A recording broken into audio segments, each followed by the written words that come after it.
Please welcome the 45th and 47th President of the United States, Donald J. Trump. Be an American, wearing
Oh, thank you very much. This was just a little quick stop that we made yesterday. Let's go to North Carolina. We want to go to North Carolina.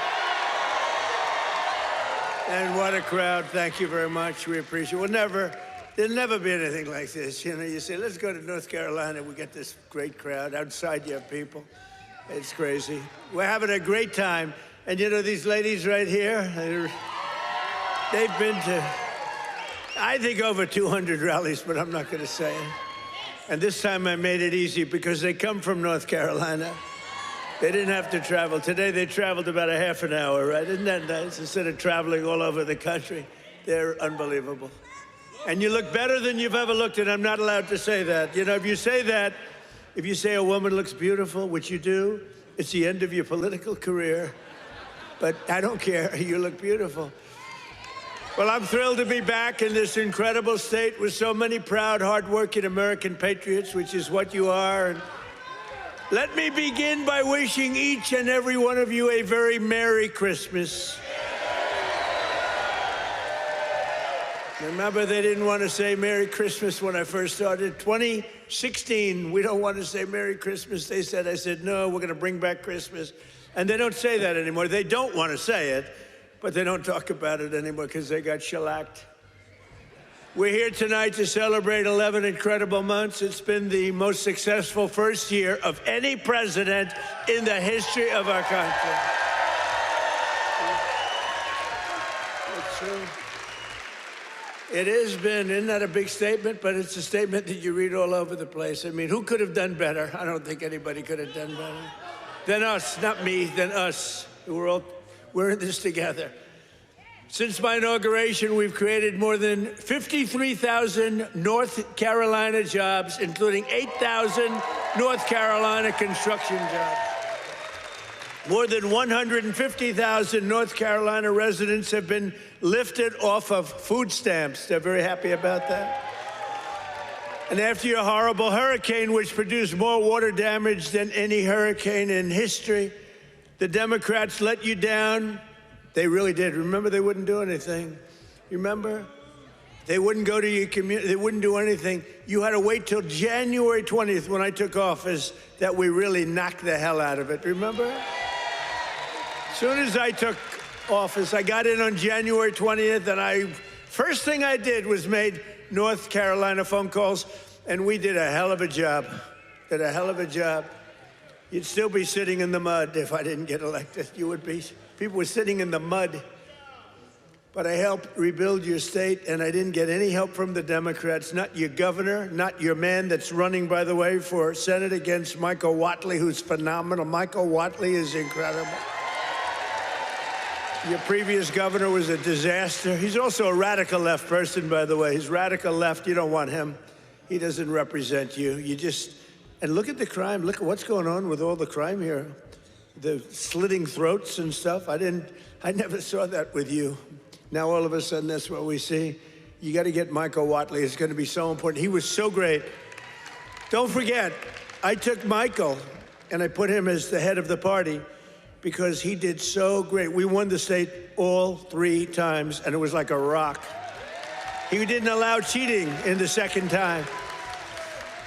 I watched all these states, boom, boom, we're leading. People went to sleep, it was over. Then they dropped ballots, they cheated like hell. The only good thing is this is a far better term than it would have been had I done it the more traditional way. It really is. It's a more powerful term. It's a more powerful term, and the biggest news of all is yesterday, it was announced that inflation is far lower than anybody expected. I told you. Beating every one of the 61 forecasts from the so-called geniuses, the experts. We're the geniuses, not them. We now have the lowest core inflation since March of 2021, and we're just getting started. It's unbelievable. And that's despite taking in billions and billions and billions, hundreds of billions of dollars in tariffs. Remember they said, oh, the tariffs will cause inflation. Just came out with the best inflation report we've had in years. And lots of cash, too. In fact, 1776, right? $1,776 goes to our military. You know, it was 1,775. And that was the number, you know, that was just a lump. I said, you know, if we had $1, we got 1776. Somebody said, that's genius. I said, well, I'm smart. I said, for $1, and I'll get these ladies who are loaded with money to pay for it from North Carolina. Their husbands can write a check in 2 seconds, take care of it. Now, think of it, for $1 more. They said, I can't believe we didn't think of that. Only hours ago, I left a meeting at the White House where we cut the cost of prescription drugs by 300, 400, 500, and even 600%. And I'm doing what no politician of either party has ever done before, standing up to the special interests and demanding lower prices for the American people. This is what we're doing. You know, it's called favored nations. And nations all over the world were screwing us. We would have prices that were 10 times higher than the prices they were charging in London and in Paris and all over the world. We had the highest prices for drugs because we had politicians that wouldn't. I did it in the beginning, at the first, but then we had a thing called, you know what happened, COVID? And it was sort of hard to go after France and Italy, say, listen, on top of all your COVID all over the place with everyone dying, we want you to pay a lot of money for drugs. You can't do it. But we did it, and nobody's ever even thought of doing it before. I've negotiated and really did it directly with 17 of the world's largest drug companies, as well as foreign nations that were taking advantage of your country for decades, many decades. For years, Americans have been paying the highest drug prices anywhere in the world by far, 10 times more sometimes, 15 times more, while other countries pay drastically less for the exact same drug made in the exact same plant, in the exact same country. But under my most favored nation, you know what that means? That's a legal term. Drug pricing executive order, I just signed a couple of months ago. and is now being implemented, we have declared that the United States will now pay the same price as the lowest price of any country anywhere in the world.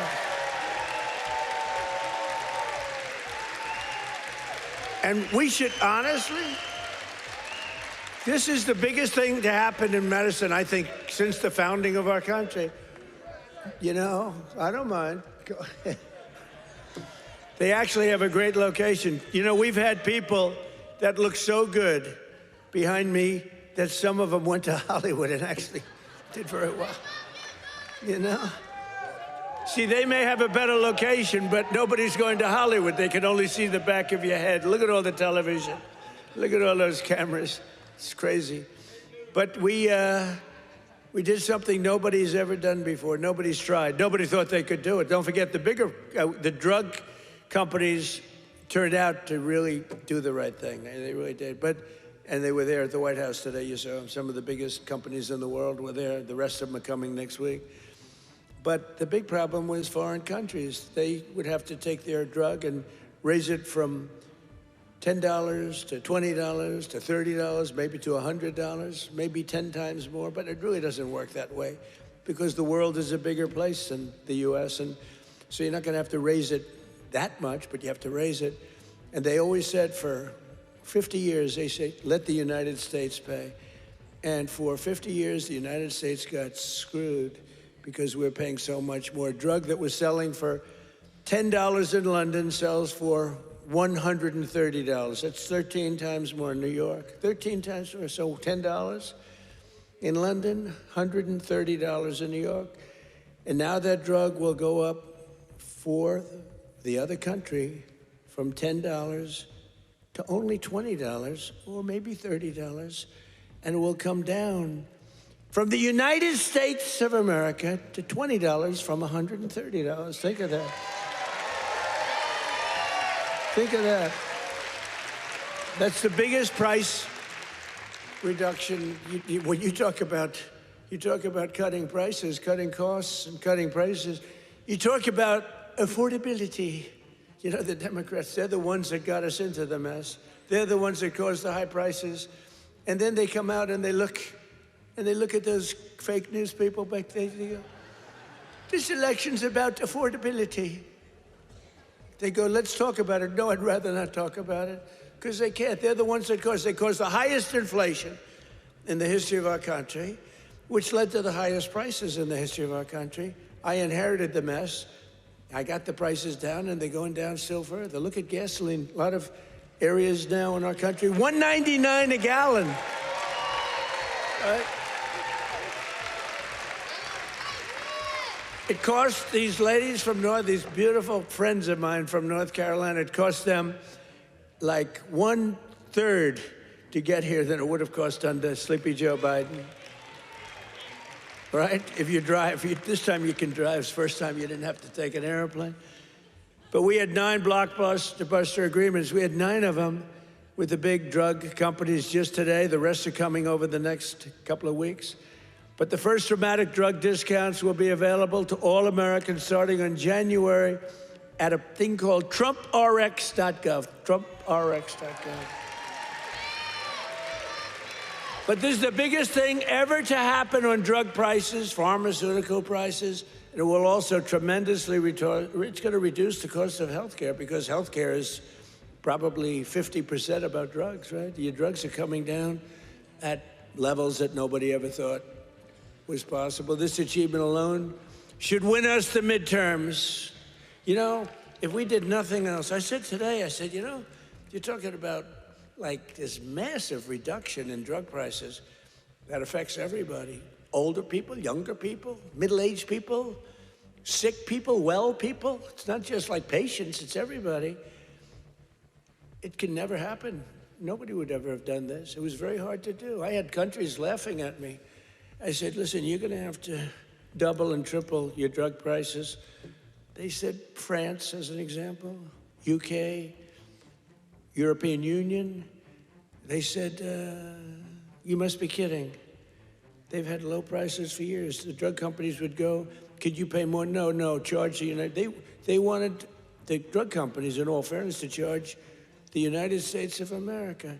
And they made up all sorts of crap. Well, research and development. I said, well, what about research and development? Why aren't they paying also for research? Well, it just never worked that way. They used to use, remember, research and development, that's why we pay more. I say 12 times more. Why? For research and development? It was all a con job. But I'd say to the head of France, as an example, I'm sorry, but you're going to have to double or triple your prices for drugs. No, no, no, we will not do that. Oh, yes, you will. I said, yes, you will. 100%. No, no, no. We will not do that. Of course we will not. I can't do that. I said, yes, you will. No, I won't. Yes, you will. And he said, why do you have such certainty? I said, because if you don't do it, I'm going to charge you a 25% tariff on everything you sell into America.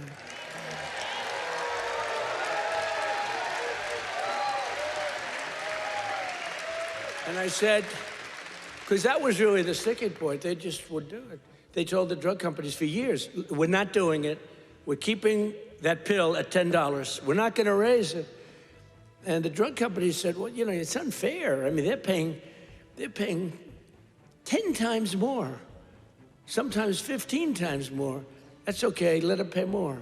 We're not paying more than the prices were stuck for years. And no president did anything about it. Sleepy Joe Biden didn't know he was alive. The last thing he cared about. The last thing he cared about was this. He didn't care about anything. Just wanted to make it through. But they cheated. Look, he was surrounded by radical left. Hey, did you see on Mar-a-Lago, did you see how corrupt that was now? It's all come out. Wow, it's all come out. Some life. It's all come out. They were totally corrupt, radical left lunatics. Not stupid people, by the way. He was, but the people that really ran the country and that really ran the auto pen, they were not stupid. But think about what we've done. Under the Trump administration, America will not be ripped off any longer. So can you imagine these countries?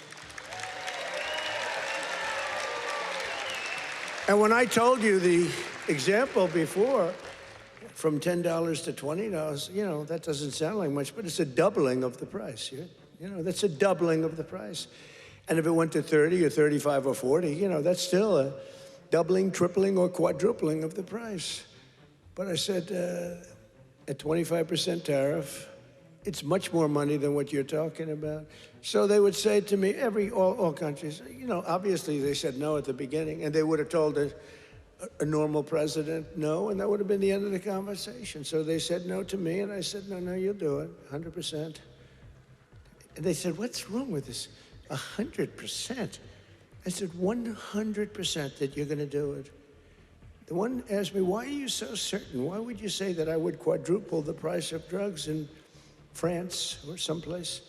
I said, because if you don't, we're going to charge you a 25% tariff. That tariff is worth 5 times more money than you're talking about. And there was dead silence on the phone. And then when the gentleman, Emmanuel, he's a wonderful guy, when he spoke, he said, you have a deal. Have a deal.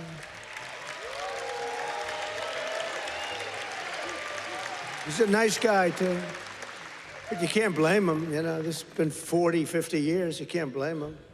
But it was the same conversation with everybody. No, no, no, we can't do that. No, no, I cannot double the price of my drugs. I said, no, no, maybe triple or quadruple. But it's still much lower than we were paying. You know, we were paying a number that was crazy, 13, 14 times more. As president, I'm also taking in the gigantic health insurance companies that have gotten rich on billions of dollars of government subsidies. And I want the money to go directly to the people. I want the money to be paid directly to the people so that they can buy their own health insurance, which will give far better benefits at much lower cost. By the way, what I told you about buying the drugs at this massive dollar discount, it's like from where it is, that's going to have a huge impact on the cost of health care. The current Unaffordable Care Act, commonly known as Barack Hussein Obamacare, was created to make insurance companies rich. It was bad health care at much too high a cost. And you see now that the steep increase in premiums, it's being demanded by the Democrats. It was never any good, Obamacare. It was done for the benefit of insurance companies, which totally control the Democrats. That's why you could have a strike on January 30th. You could have another shutdown because the Democrats are totally in the hands of, they're totally controlled by the insurance companies, big wealthy companies. Again, I want the money to go directly to the people so you can buy your own health care, and you'll get much better health care at a much lower price.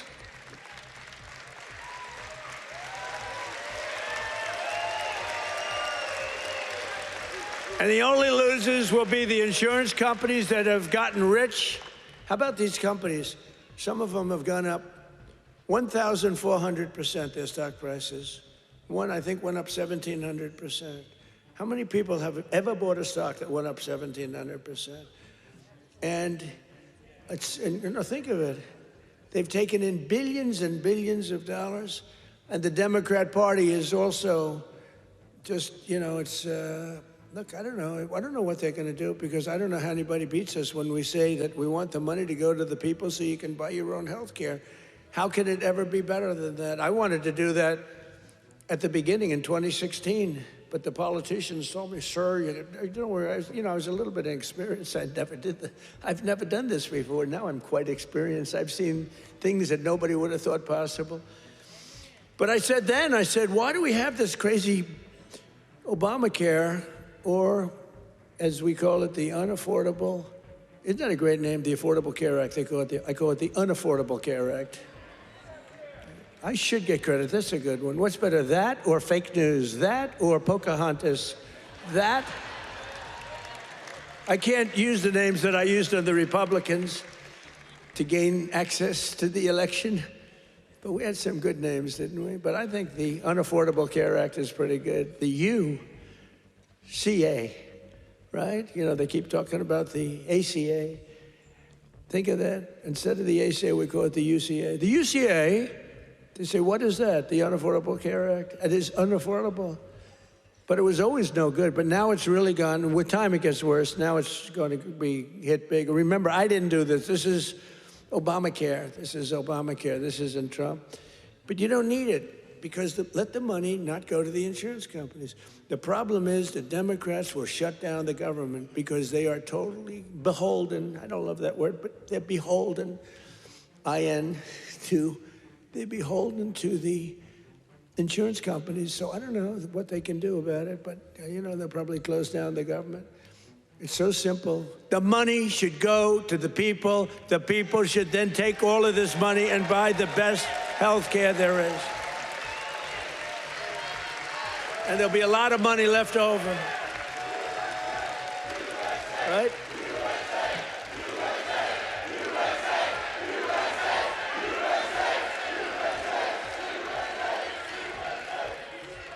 But they'll not be happy.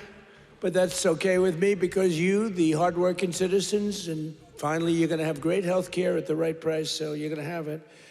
Although today I did suggest one thing, because when I was watching these big drug companies get up and talk about things, they were giving free medicine, and I mean, they couldn't have been nicer, they couldn't have been better, and they were, giving us a hard time a while ago, but it worked out good. I said, you know what I'm going to do? I'm going to call these insurance companies fat cats. They are fat cats. I'm going to call the insurance companies, and I'm going to set up a meeting with them, all of them, and maybe I'll have the same luck that we had with the health companies, with the pharmaceuticals and the drug companies that we had. So rather than just saying we're not going to deal, maybe they'll give us a deal, like cut the price by 50%, and maybe then it starts to make sense. So I'm going to meet with them. Who knows? Who knows? And I'll either meet in Florida. I'm going to Florida. I'll either meet in Florida, because I work all the time. So I'll either meet in Florida, or I'll meet in Washington the first week right after we all come back to going to our wonderful jobs. And I'll sit down with, it's like 12, 13 people. It's basically these big monster companies. 13, 14 if I want to be generous. Get 14 people in a room and let's see what happens. Maybe they'll surprise us, but maybe we'll ask them for a 50% cut. And maybe they'll give it. You know, you never know. You saw what happened with the drug companies. They want to give, they're giving free drugs to, I mean, they've been unbelievable. But they do love our country. And I probably think the insurance company guys love our country. They just felt they were dealing with stupid people, so you can't really blame them. Over the past 11 months, we have brought more positive change to Washington than any administration in the history of our country. That's true. And there's never been anything like it. When I took office last January, I inherited a mess, and very simply, I am fixing it. Joe Biden gave us the worst inflation in the history of our country. A lot of people say, you know, the fake news says, it's not the worst in history. It's the worst in 48 years. Oh, okay, sorry. No, they do. They say 48 years is okay. But when I say history, they go crazy. That's when I let them win. I say, I'm sorry, apologize. I like that hat, 47.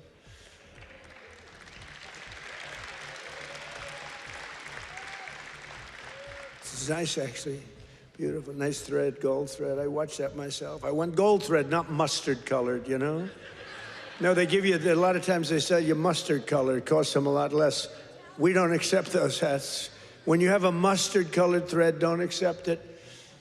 But it caused the prices to be higher than ever before, making it really life unaffordable for millions and millions of Americans. Our border was open, and our country was being invaded by an army of 25 million people. Many came from prisons and jails, mental institutions, and insane asylums. You know the difference between a prison and a jail? A prison's more severe, right? You know the difference between a mental institution and an insane asylum? An insane asylum is more severe. They came from both. They were drug dealers, gang members, and over 13,000 murderers, more than 50% of whom killed more than one person. Think of that. They killed more than one. A lot of them said, oh, I didn't mean, but, you know, when you kill more than one, get them the hell out of our country. How about that incident with that horrible monster that killed the young, beautiful girl from Ukraine, an animal? And to think we'll have them in trials for years, and you'll get some nice liberal lawyer, and they'll say, oh, well, he had a bad day. Yeah, he had a bad day. He slit her throat. We had men playing in women's sports, transgender for everybody, crime at record levels, the worst trade deals ever made. And our country was laughed at from all over the world, but they're not laughing anymore. 1 year ago, our country was dead. Now we are the hottest country anywhere in the world because we finally have a president who puts America first.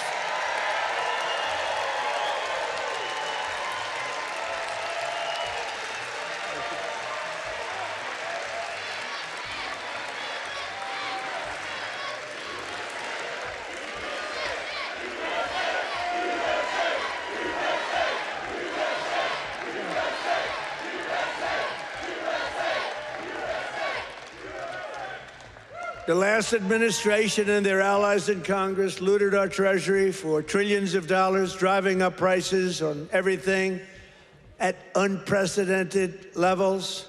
How about the new thing in Minnesota with the Somalians? They stole, now it came out, the great U.S. attorney up there, they came out, think of this, $9 billion, and they think that's just the beginning. They stole, think of it. In their country, they live on nothing. They have nothing. They come here and they steal $9 billion. Are we stupid? I mean, how do we allow that to happen?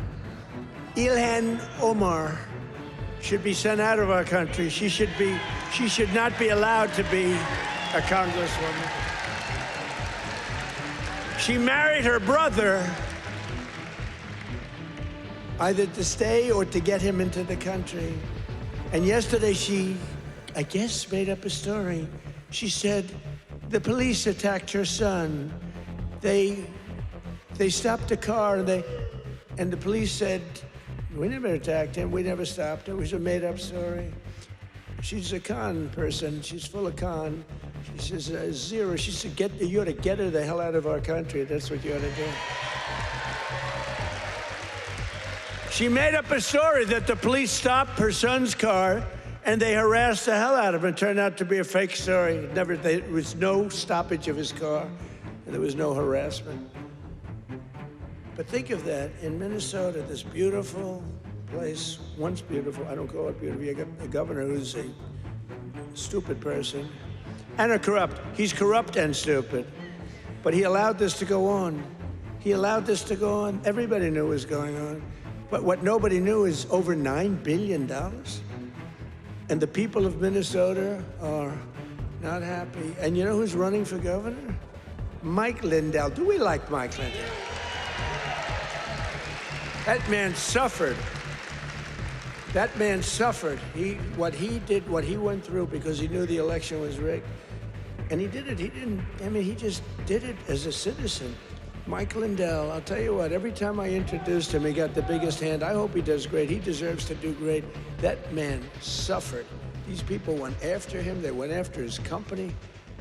They did that with me too, but at least I knew what I was getting into. He was just a guy that said, geez, this election was so crooked, it was so rigged. He fought like hell. That guy deserves to be governor of Minnesota, I'll tell you right now. He's a great guy, too.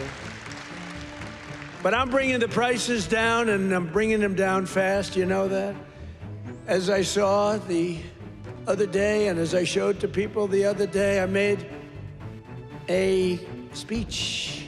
It was very well received. You know, we had one problem. I put up these gorgeous charts, and it says chart. And I'm, sort of talking about the chart.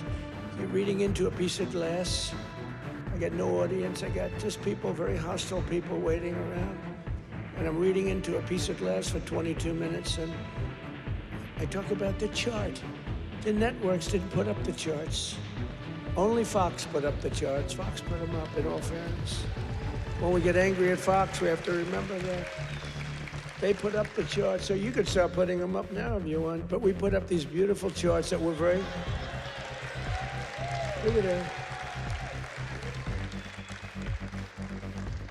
But I very much like the chart from Butler, PA. I like that much better. That's my all-time favorite chart. You know, that's a great chart. They're all great charts, but I never like a chart like that chart I put up in Butler. Just take a look at the chart right here. That was a good chart. I love that chart so much. I sleep with that chart. But this is okay. There'll never be a great chart for me. It's only the one. Compared to Butler, all charts stink. But look at that chart. Look at the kind of Biden price increases and Trump price increases. Look at that. They're all Biden. We're bringing the prices down. Look at that chart. NBC and CBS and ABC fake news. They're fake news. Oops, that camera just went off. Sorry about that. Every time I mention that camera, you see the red light back there being, you see it go off. ABC fake news. I think ABC's the worst. Believe it or not, George Slopadopoulos, he paid me about $16 million. You have George Slopadopoulos. I heard Chris Christie lost his job. They fired Chris Christie. And they have a great young woman taking his place who happens to be Hispanic and happens to be phenomenal. She's going to do a great job. But they fired Chris Christie. I guess, you know why? He wanted to eat all the time. No, they fired him. He was bad news. But I'd say ABC is the worst of the networks. I would then say NBC is horrible. I mean, just horrible. They had this guy on, this fake guy, the fake senator. I call him the fake senator from a place called Georgia, right? And he was talking about all the, things. He says he's a church leader. It's funny, if you go in as a church leader, they talk about church and state, right? He's allowed to talk about, he said, I'm going back to my church and I'm going to pray this morning. I'm going to talk about all these issues. If a Republican said that, they start screaming church and state. They don't scream, but NBC's really bad. And CBS, I mean, I love the new owners of CBS. Something happens to them, though. 60 Minutes has treated me worse under the new ownership than, they just keep treating me. They just keep hitting me. It's crazy.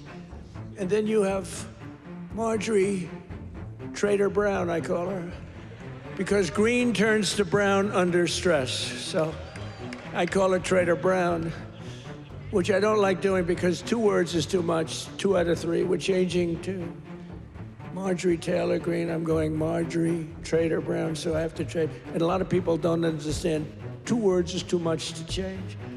I actually like Marjorie Taylor Brown better, but everyone says Marjorie Traitor Greene is good, but they're all good. But what the hell happened to her? She must have been a stone cold liberal. She's on CNN now all the time. Can you believe it? And it was only because I couldn't call her back. You know, I have 218, 19, it changes, but we have 200 and some odd congressmen and women. I have 53 senators. I have 212 countries. I've got a family. It's nice to talk to my family, too. You can't call a president every single day, and then when the president doesn't call you back, she goes around saying, he doesn't call me back. He doesn't. I said, Marjorie, I can't call you back. I got 2. I said, Marjorie, I just can't call you back. I'm sorry. And I wouldn't call her back. And she goes onto a rant. He won't call me back anymore. Sorry about that. You know, you can only go so far. Yeah, once a month, once every week or 2 weeks, but you can't, you know, highly neurotic. Her, not me, but I'm neurotic too. I think I'm probably very neurotic too. I always say controlled neuroses is good. Being neurotic, no good, but if it's controlled, that's okay. It gives you some energy. But what the hell happened to Marjorie Taylor Greene? It's unbelievable, but she dropped out because I wasn't going to endorse her, and the person I would have endorsed was going to kill her in the polls. So she dropped out. And then they talk about how brave she is. No, brave would be to stay. And, you know, it's one of those things. But she dropped out. I can't believe it that people can change so much. But you can't go from being a strong conservative to a stone-cold liberal unless you were lying. You know, you can't do that. I mean, you can stop liking somebody, or you can say, I don't know, she's fake. Look, front row Joe. What are you doing in the second row? What happened? Well, you're in the front row. That's good. It's front row Joe. I don't know who's been there, the front row Joes or you? It's pretty close, I think. Very different, hey, very different types. Would you stand up, please, in the front row? Just stand up. Look at these women. Look. Look how incredible they are. Right? Even front row Joes will admit they're very great, right? Look how beautiful they are. People like you built our country. You built our country. And that's why we love you. You built our country. The people in this room built our country. Under Sleepy Joe Biden, car prices, gasoline prices, hotel rates, airfare, and more went up 30 to 75%. Now they're all coming down. We're all coming down. Take a look at that. Isn't that beautiful to look? The same is true with groceries. The price of a Thanksgiving turkey was down by 33% compared to Sleepy Joe's high-priced era. Don't forget, when you have the highest inflation in history and or 48 years, do we think 40, and look, in terms of a speech, I think 48 years is the equivalent of history. Do we agree? Can we say? Because they had a piece on me today in one of these fake newspapers, which are all dying. They're all going bankrupt, thank God. But they're the worst. That I misrepresented by saying history. It's actually 48 years. And I said, you know, it's not a bad misrepresentation, I don't think. The price of eggs is down 82% since March.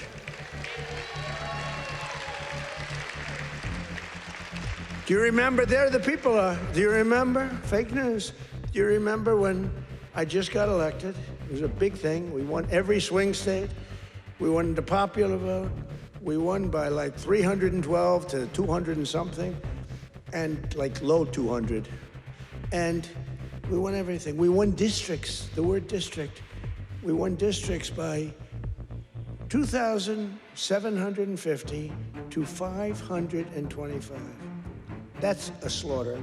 And that's the thing when you see everything's red except for two little lines on the left and the right, meaning New York and California. That's the one that really is incredible. 2,750 to 525. We won everything in a slaughter. We won everything. And what a great thing it was, right? When you can have an election that good. And they tried to rig it. Remember we had the thing? Too big to rig. Remember that statement? That was a big thing. They tried like hell. They gave up at about 9:02. It was too big. It was just a landslide. They couldn't do it. They cheated a lot. But we made it too big to rig, and I appreciate you getting, I said, the polls had us up, pretty way up. And a lot of times when that happens, you'll say, let's go out and watch a movie, and we'll come back and watch the president win. No, I said, don't watch a movie, go out and vote. But it was too big, so it came back. What an evening. That was, what was better, 2016 or 2024? Tell me. I don't know. 2016 was pretty monumental. What was better? I don't know. Beating Hillary was fun.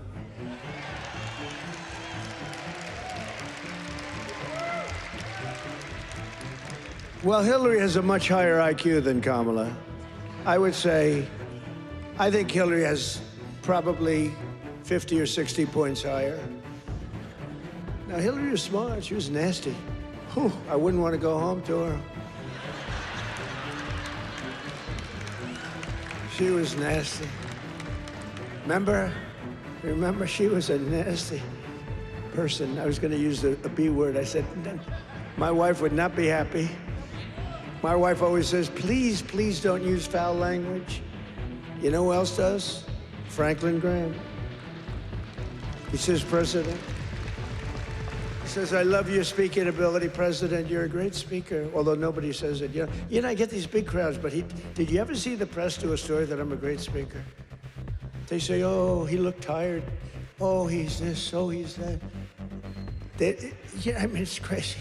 I get crowds, the biggest crowds in history of anything, not only of anything. They never say, he gave a great speech tonight in front of 45,000 people. Look at the crowds that we get, are the biggest crowds ever. Before the election, we're getting 80, we had 117,000 people show up in New Jersey. It was a great speech. You know what they said? He looked tired. He looked tired. You can't be tired in front of 117,000 people. It's not possible. You got a lot of adrenaline. The adrenaline is pumping, right? But that's why they're fake news. That's why nobody listens to them anymore.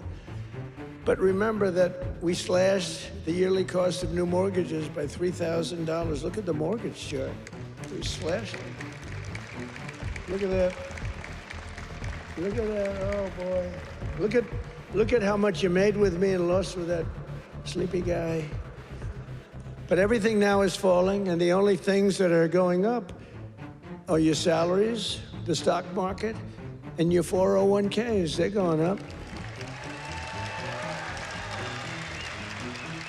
Do you remember when I first won in 2024, and I was at my first conference? I'm 2 days in. You know, we're recovering from all the hoopla. 2 days in. In fact, I took a day off. They said, something's wrong with the president. I just got here. There's nothing wrong with me.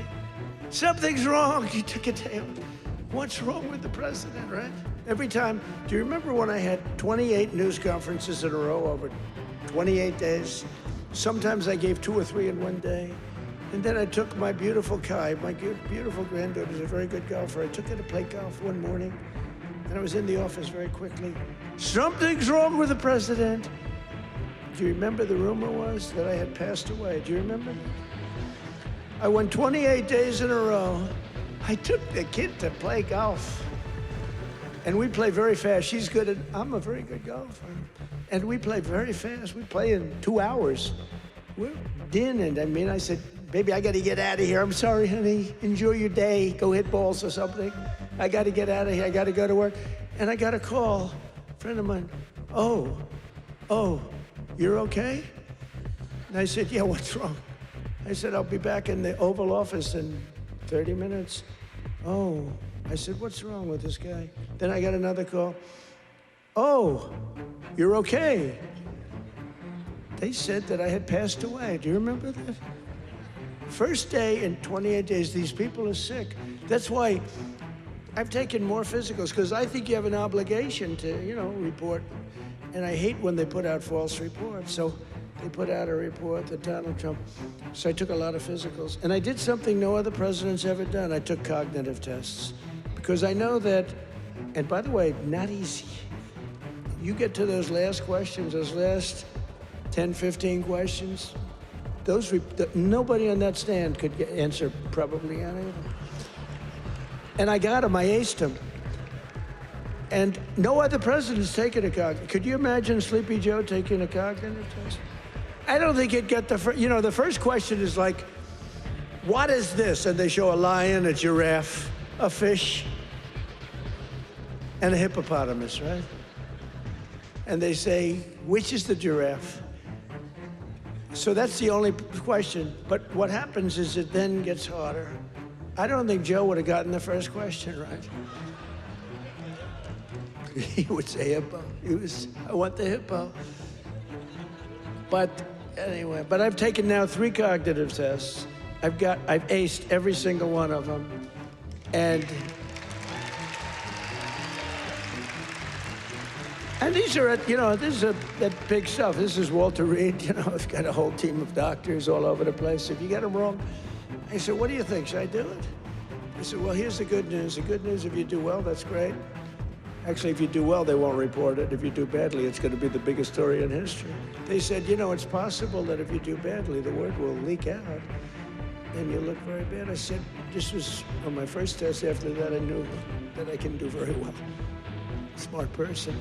So what happens? What happens is first test, I said, how hard is it? He said, well, after the 10th or 12th question, it gets, very hard. And I said, well, what do you think? They said, look, if you're going to do well, but if you're not going to do well, it's probable that the word will get out. I said, well, let's do it anyway. And I did it, and it was actually good. For a year, they called me a very intelligent person, but then they forget. Then I did it again. I aced it again. They report it. And these are doctors that I don't even know, and they report it. And then I did it a third time a few months ago, and they reported.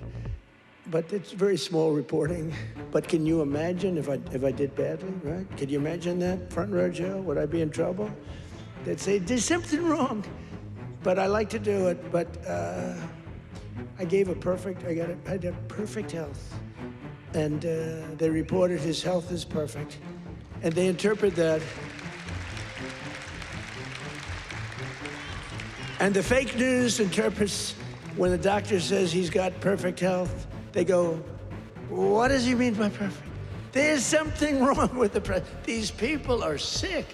Now, there will be a time when perhaps it won't be 100% true with all of us, right? And when that time comes, I will let you know about it. In fact, you'll probably find out about it just by watching. But that time is not now, because I feel the same that I felt for 50 years. I really do.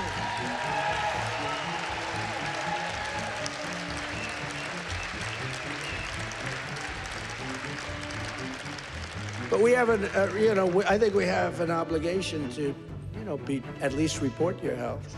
But I will tell you, to me, because of what happened for 4 years, I really think having a cognitive test for presidents to take a cognitive test is very important. I think it's very important. I'm hearing that they say it's, not with Biden, they said it was not constitutional. That was the least of his problems. But I think it's very important that a president or people running for president and vice president take a cognitive test. I think it's a very important thing. I don't know. They say you shouldn't do that, it's unjust, it's not constitutional. They say all these things, but I really believe that. Under Trump, wages are rising much faster than inflation for the first time in many years. Think of that. Wages are rising faster than inflation. That's what it's all about, right? And we're delivering lower prices and bigger paychecks. And the wage chart that you see up there is incredible. That NBC didn't put up and the networks didn't put up. There are more people working today than at any time in American history. And very importantly, while tens of thousands of new jobs under Biden were government jobs. They were government jobs. I could do that right now. You saw today we had 4.5% inflation. That's because I'm letting go of tremendous numbers of government workers. We're replacing them. In fact, we've reduced the federal workforce by 270,000 jobs. That's not to be mean. That's to get them off. And they are getting jobs in the private sector, and we're helping them to get jobs. But if you have all government jobs, we're going to be, you know, a country that we don't want to mention names because we don't want to insult, but we're going to be a country that cannot be great. 100% just came out, 100% of all jobs created since I took office have been in the private sector. The only way to make our country great. Think of that. Think of that. 100% of the jobs created are in the private sector. Now, if I want to make some good numbers, I'll add 300,000 jobs. I can do it with one phone call. Each agency hire 25,000 people today. They hire them immediately. They pour in, and the 4.5% would be down to 2.5% in a matter of moments. I could get it down to zero. Hire a couple of million workers, please. Oh, well, the country's booming. We're down at zero. But that's the destruction of a country. That's what Biden used to do. They used to hire 10 people for one job. They'd have 10 people, like would look at a job and would say one person can do the job, but let's give it a break. Let's do two instead of, and they'd have like 9 people for one job. And that's really tantamount to a failed country. In 4 years, the last administration secured less than $1 trillion in new investments in our country. Think of that, 4 years, less than one. 4 years, the whole term, less than $1 trillion. In 10 months, I have secured a record-breaking $18 trillion more.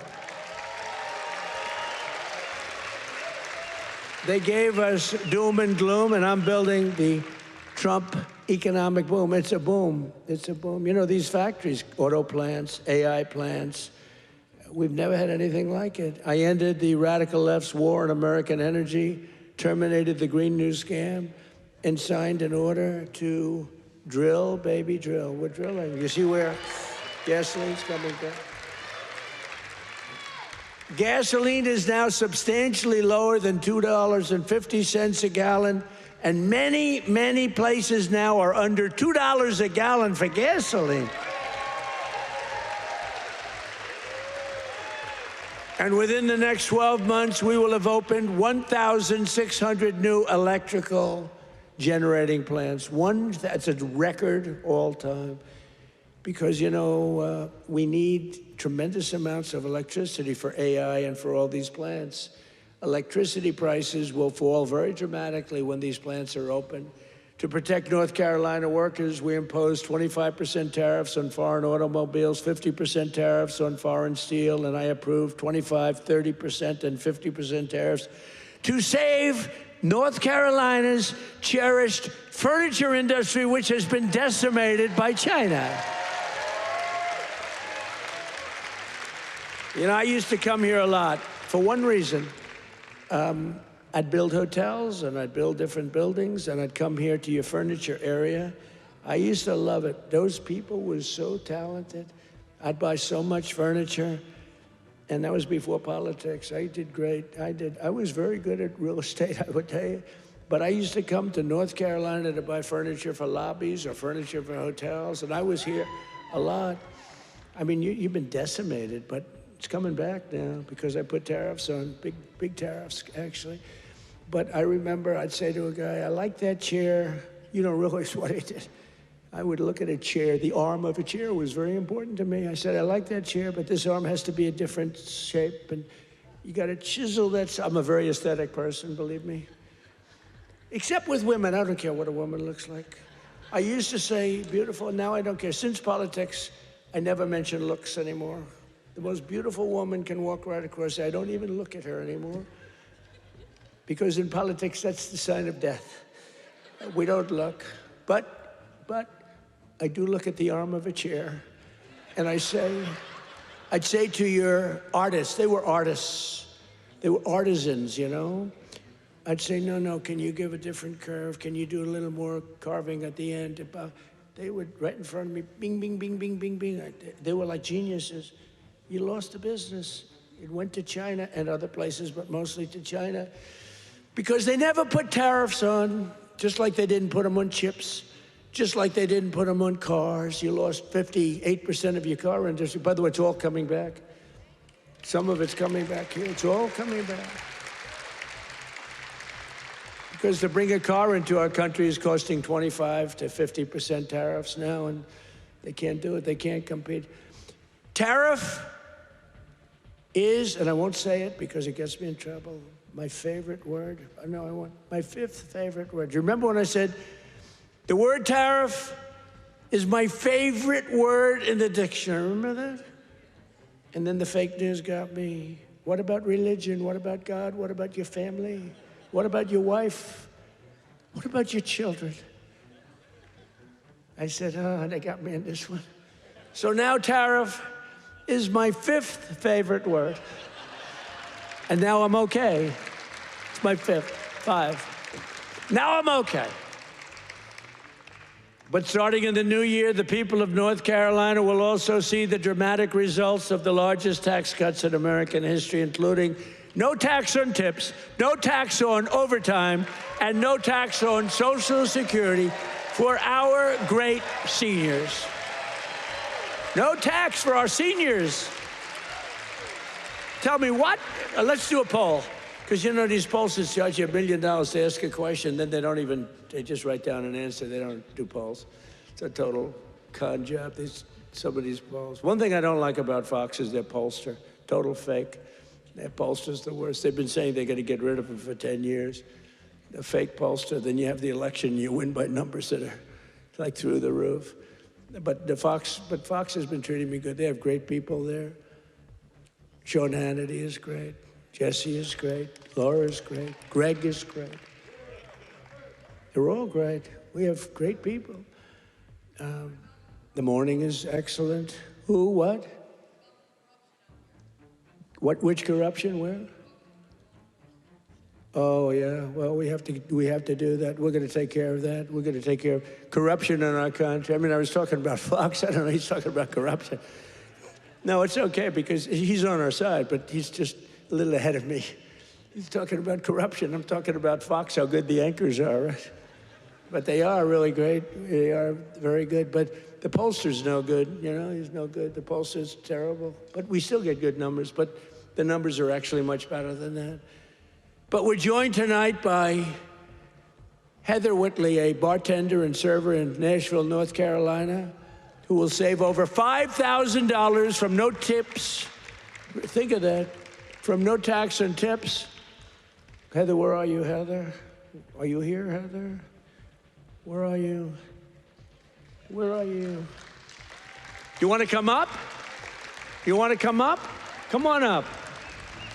She's going to save over $5,000, no tax on tips, toward a down payment on her first home. So, Heather, congratulations. Look how amazing she is, right? Come on up. I don't know how you're going to get up that stair. Are you okay? Look at her. She has no problem. Somebody else would not be able to make it. Thank you, Dad. Want to say something? Go ahead. Well, it's been a tremendous help. It's now allowed me to invest in my first home. And that is the American dream for all of us. I don't have much to say, so sir. Good. Thank you so much. You said it perfectly. Thank you, Dad.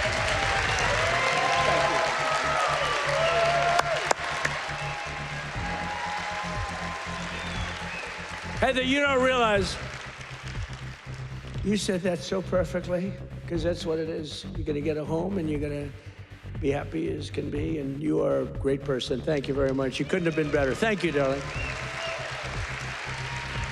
Also with us is Austin Harding, a police officer, highly respected, a loving father from Monroe.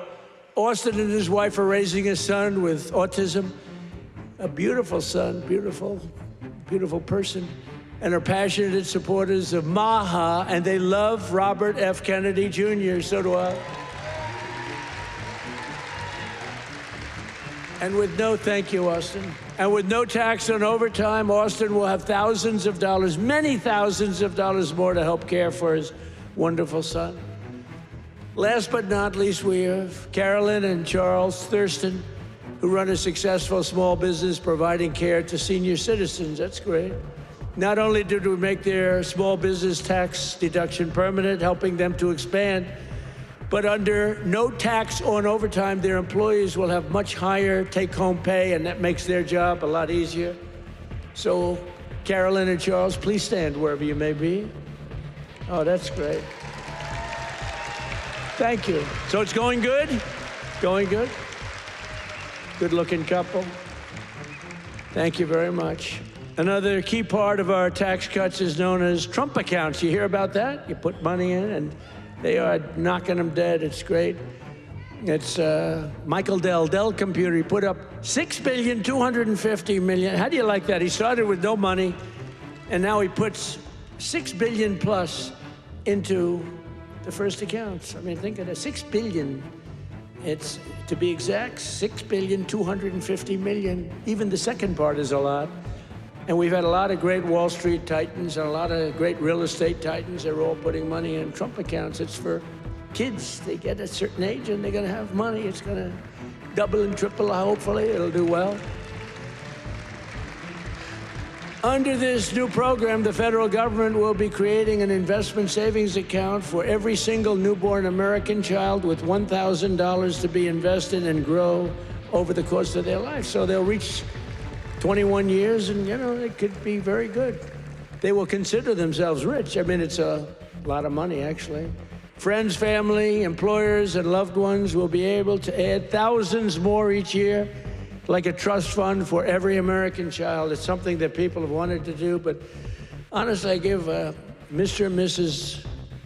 Michael Dell can go out and buy a computer from Dell, because I'll tell you what, they love the country. Great people. Every single Democrat in Congress voted against these incredible benefits. Every single Democrat said no, including a guy named Don Davis right here from this district. He voted against it. That's why you got to vote against him. Don Davis voted against no tax on overtime. He voted against no tax on tips. And he voted for the largest tax increase in American history. He wanted the largest tax, and he's your congressman. So I don't know if you know him. And honestly, I'm good at politics. I never even heard of this guy, so he hasn't made a big impact. But he voted yes on every single Biden disaster, including massive inflation, open borders, sanctuary cities, and the Green New Scam. Don Davis betrayed North Carolina. Don Davis did nothing about the flood. He did nothing about the hurricane. I did it all with your congressman and with a couple of Republicans from your state that put their lives on the line to make sure this got done. And we had to wait till January 20th. They wouldn't do a damn thing. The waters didn't recede. They were living in areas that didn't have water, and now they were surrounded by water. And by the way, Elon Musk, with his incredible, you would call it contraption of communication, incredible. I said, Elon, we need 500 of those. You couldn't get them because it's been very successful.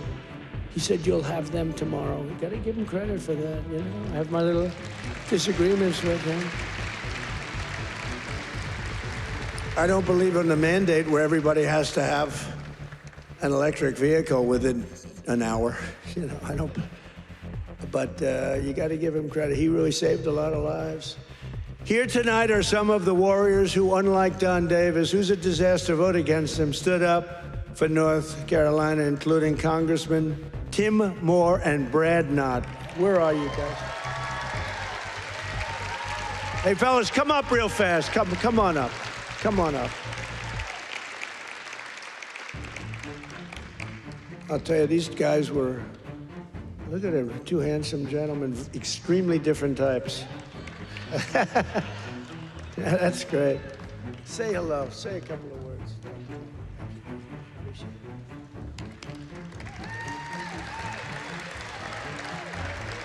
Well, everybody, I was with the president when he had his first trip once he took the oath. And where did he come? North Carolina.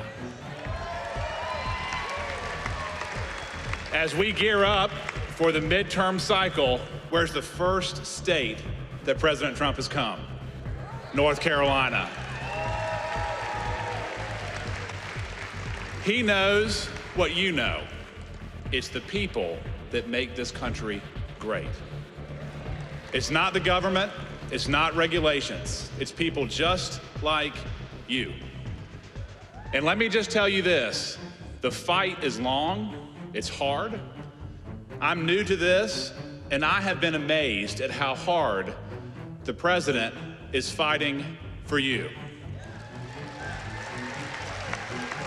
So let me say this simply and with my whole heart.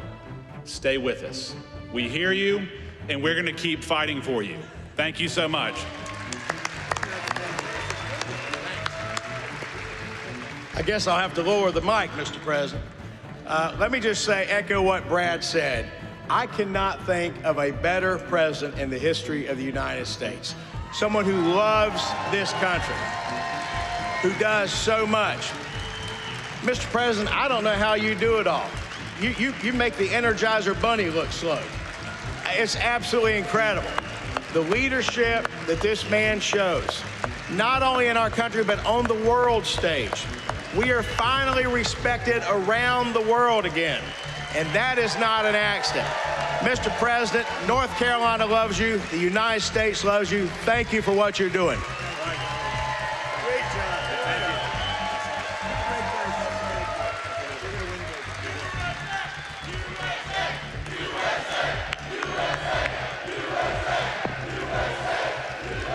Great job. Great job. That's a great job, boy, oh boy.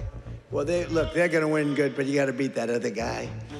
Thanks also, I want to thank somebody very special. He's the Secretary of Labor, Lori Chavez DeRemer. Where's Lori? Lori, thank you. What a job. What a job you've done. Our friend did me a big favor when he recommended you. I was recommended by a great guy, a great friend of mine, and a big fan of Lori, and he said, I have somebody that would be great, and that was an understatement. You've been unbelievable. Thank you very much, Lori. Appreciate it. And another one has been incredible, got a lot of energy. Director of Federal Housing Finance Agency. He's done a phenomenal job. Mr. Bill Pulte. Bill, thank you very much. Thank you, Bill. Also, State Senator Phil Berger. Phil, thank you. Great. And we have a lot of political people here. I would like to introduce them all. We'll be here. But one we have to introduce, fellas, is Michael Whatley. And he was the head of the Republican Party. Before that, he was the head of your party right here, the Republican Party, and we won. We won 6 in a row, 3 primaries and landslides, and then we went on to win the election all 3 times. So we won 6 in a row. I've never had a loss with him. And when I won, look, we did phenomenal. It turned out, we won 3 times in a row, just so you understand. I don't mean here, I mean all over. We won 3 in a row. They might have done us a favor, but we won 3 in a row. But when we got screwed in the second election, it didn't happen over here. He had 601 lawyers he hired. They had lawyers at every single ballot box, and other people were cheating in other states that we won by a lot, and they were cheating. You could see it go, here we are, pwah, pwah. And you remember they have ballots all of a sudden. We just found 75,000 ballots, a total rigged deal. And by the way, you have not heard the last of that, I can tell you. But in this state, that didn't happen because you had a guy named Michael Whatley, and he had every box secured. He had, I think, 2 or 3 lawyers at every station, but he had over 600 lawyers, I think 600. And I said, how many lawyers did you have? 601. I said, that's like genius. He was ahead of it. And you'd watch, people went to bed that night. Everyone said the election's over, Trump won. And then all of a sudden they woke up in the morning, and 3 o'clock in the morning, they found hundreds of thousands of votes in some of these states. It was a rigged election, but not here because of him. And I said, I don't know if I'm doing this again, but if I'm doing this again, I want Michael Whatley. I said, the guy from North Carolina, I want him to head the Republican National Committee, the RNC. And he did it beautifully. Come on up, Michael, come up. He did it so well, and we had the big election when he worked with Laura. Now, how good is Laura? Laura Trump, who was born here, loves this state so much. She could have done very well. By the way, I think Ted Budd is doing a very good job, too, I have to tell you. And I will say this, Tom Tillis fought with me for the Lumbee tribe, the Lumbee. I love the Lumbee. And he's really been very good. You know, we had a little dispute, but these are, you know, it's fine. He's been really good. Tom has been very, very good, and I appreciate it very much. And he's been very strong on the Lumbee tribe, and I think they're going to get out and they're going to vote. The Lumbees, you have some here. You have some of the leaders here. If you could, do you want to stand up? If you're there, it's really great. Thank you very much. We appreciate it. Let them know we appreciate it. We got to get every one of those 60,000 votes or whatever. We got to get them for this guy. But the Lumbees have been great. I've been with them from the beginning. We got them across the finish line. But I want to ask Michael to say a few words. He's just been an unbelievable warrior. And I said, if I do this again, I'm going to get that guy in North Carolina who wouldn't let that phony, you know, they tried here too. They couldn't get away with it. They tried. He stopped it. He's a tough, strong guy. He's also a wonderful human being, he's just a great person. And I want to tell you, him and Laura Trump there's never been a better team. In fact, I said, before he did this, I said, if you had your choice for anybody to be your co-chair, who would you pick? He said, I'd take Laura Trump again, right? Yes, sir. You did say that. But I'd like to have Michael say he's in a fight against a radical left governor who did a shitty job for you. And I really want you, either way, but either governor, because you have another governor that's a Democrat. You know, virtually, I think every state run by a Democrat is a failure. Think of it. And now your state with all these killings, I never heard of killings, but all of a sudden, and they came in through Biden with his open border craziness, and these are vicious people. But I want this man to say just a few words because it's so important that he wins. You don't want to have a radical left senator that basically wants to have open borders, transgender for everybody, men playing in women's sports. Michael, are you in favor of men in women's sports? I am not. Are you in favor of transgender for everybody? I am not. Are you in favor of open borders? No. Thank you. Thank you. Thank you, sir. You know, in 2015, Donald Trump came down that golden escalator, said he was going to make America great again. And he was going to do it by rebuilding our economy, restoring our borders, and making America respected around the world again. And I said, I'm with that guy. And we won in 2016, and we won in 2020, and thank the Lord that we won in 2024, and Donald Trump right now is serving as the most transformational president in our lifetime. And President Trump, my pledge to you is this. When I win this seat, when I am the next senator from North Carolina, I am going to be a fighter every day for this great state. I am going to be a conservative champion for North Carolina, and I am going to be an ally to our great president, not just the 45th president, but the 47th president as well, Donald J. Trump.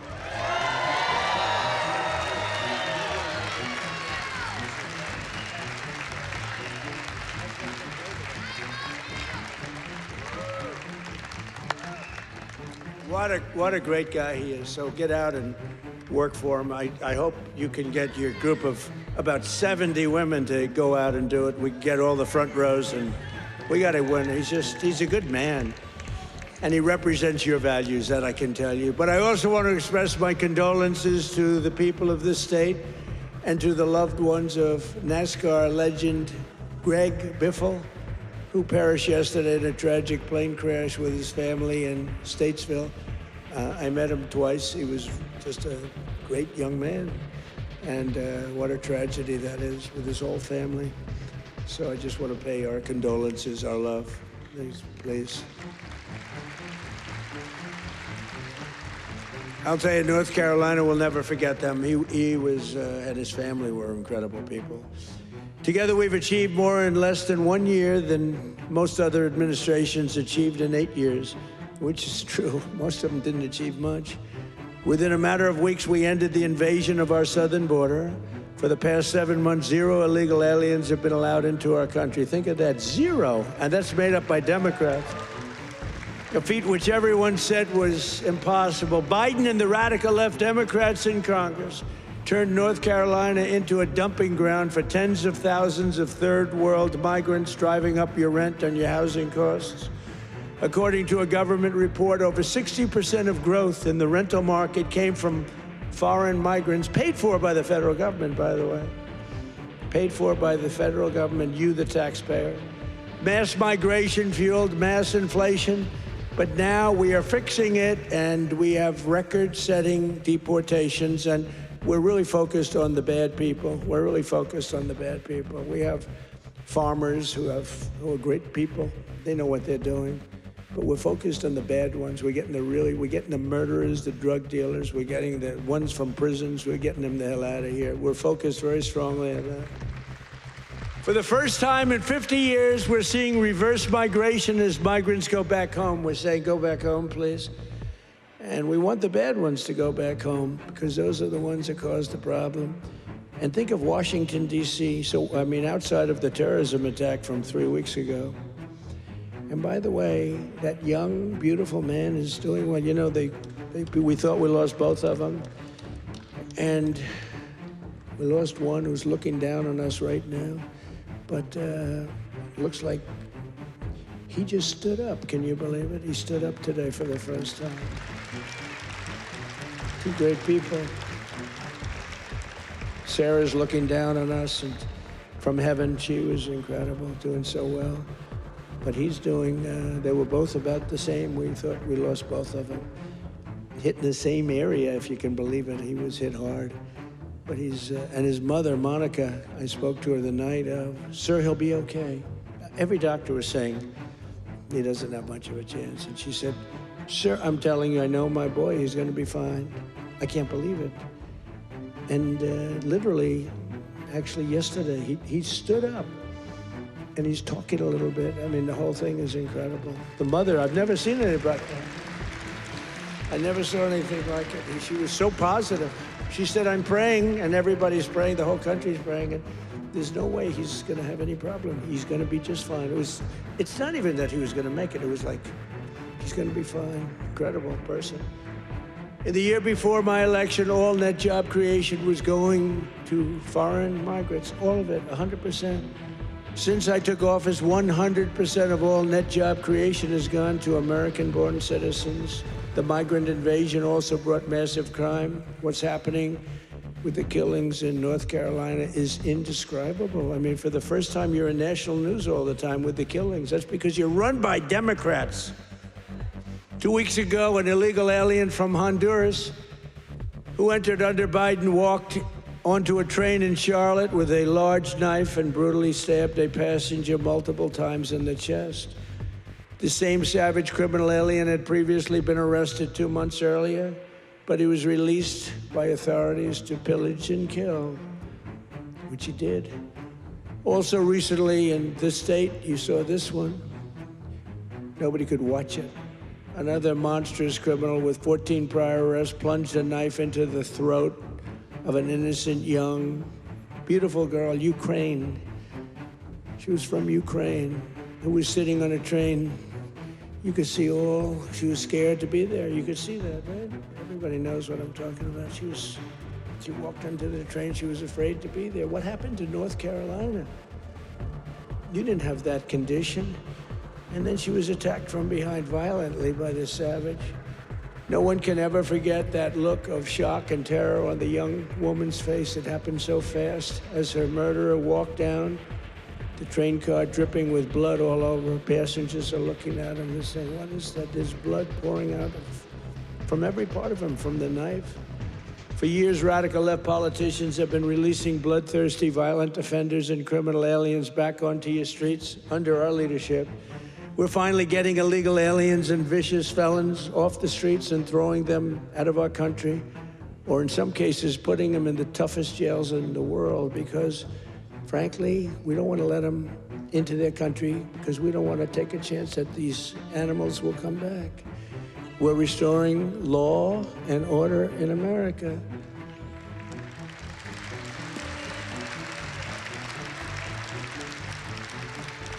We just made a record investment in our military and gave every service member a warrior dividend of $1,776, 1776.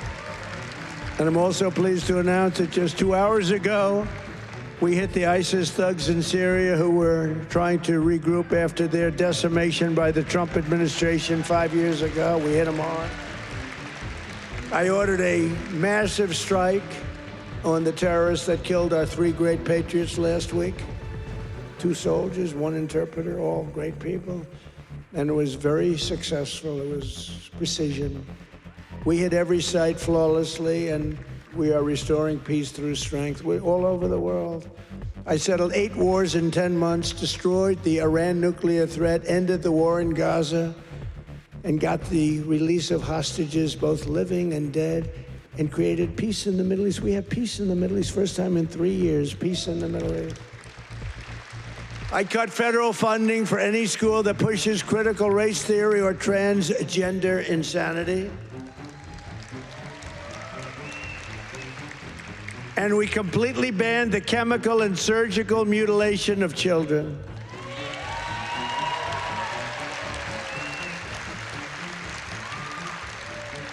Can you believe I'm standing here, 2025, talking about I banned the surgical mutilation of children? Could you imagine 15 years ago saying that? People would say, this guy's crazy. What the hell is he talking about? The surgical mutilation of children, I banned it. And it's a wonderful thing I did, but can you imagine having to even say it? Or can you imagine having to say that we are keeping men out of women's sports? Frankly, that's less important if you want to know the truth, but it's very important. The surgical mutilation I had to ban, and I did, I banned it. But we're also keeping men out of women's sports. Have you seen some of these records? Have you seen the long distance race? One of these races go all day. They had champion women, they had some very good men, but not the champions. And one man won the race by 5 hours and 14 minutes and 12 seconds. 5 hours, 14 minutes. Think of that. Won the race by 5 hours. What do? Your parents go back home, go to sleep for a few hours, come back and meet your daughter, and she's supposed to be thrilled? What kind of crap is that? Or the weightlifting records, where people that never lifted a weight before are going into the women who are fighting national championships, almost Olympic championships, and they're lifting 112 pounds more, and they've never done it before? Or the boxers that are getting decimated? You saw the Olympics where they had 2 people that they converted from men to women. They did a conversion, and the one young woman from Italy, a championship boxer, she got hit by a left jab. A left jab, for those that don't do it's just like a defensive punch. She got hit. She walked to her corner. She said, I've never been hit like that. I quit. Then they said, no, go out. You can do it. And then he gave her another left jab. That was it. And she said, nope, I can't do it. It's so demeaning to women. And they don't stop. I saw the other day on one of the shows, I think Meet the Fake Press. I'm pretty sure it was that stupid show. And they had a congressman that you all know, a Democrat, saying, no, we have to allow men to play in women's sports. Where do these people come from? Or how about open borders? They're fighting for open borders. If I didn't get elected, our country would be ruined. We would have not had a country. I'm telling you, I'm not bragging about myself. I'm saying we would not have had a country. And now we have the greatest country in the world. I'm telling you, hottest. We're the hottest. We're restoring the name of a great president, William McKinley, to Mount McKinley in beautiful Alaska. That they took the name off and they named it something else. And I renamed the Gulf of Mexico to the Gulf of America. Right? That was a good one. Well, you know, I checked for my whole life. I don't know. I guess I didn't do it in my first term because I was the hunted. I had bigger problems. I had these animals trying to attack me at Mar-a-Lago.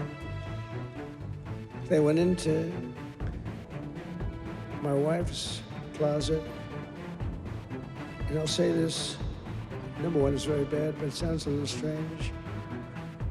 They looked at her drawers. You have drawer, and then you have drawer. They looked at both. And she's a very meticulous person, you know, like these people, just like she'd fit into your group very well. She'd be very happy with her. But everything is perfect. Her undergarments, I want to use a nice, sometimes referred to as panties, are folded, perfect, wrapped. They're like so perfect. I say, that's beautiful. You know, it's the part of the world she came from. Everything was perfect, no problem. Fold, fold, fold. I think that she steams them, make sure. Just that it. We came home. I wasn't there when the raid took place. The raid of a popular president, a former president. She opened the drawers and it was not that way. They were a mess. It was all over the place. And she said, oh, what happened? That's so terrible, but it's terrible. I went into my young boy's room. These thugs are disgusting and we cannot let them get away with this stuff.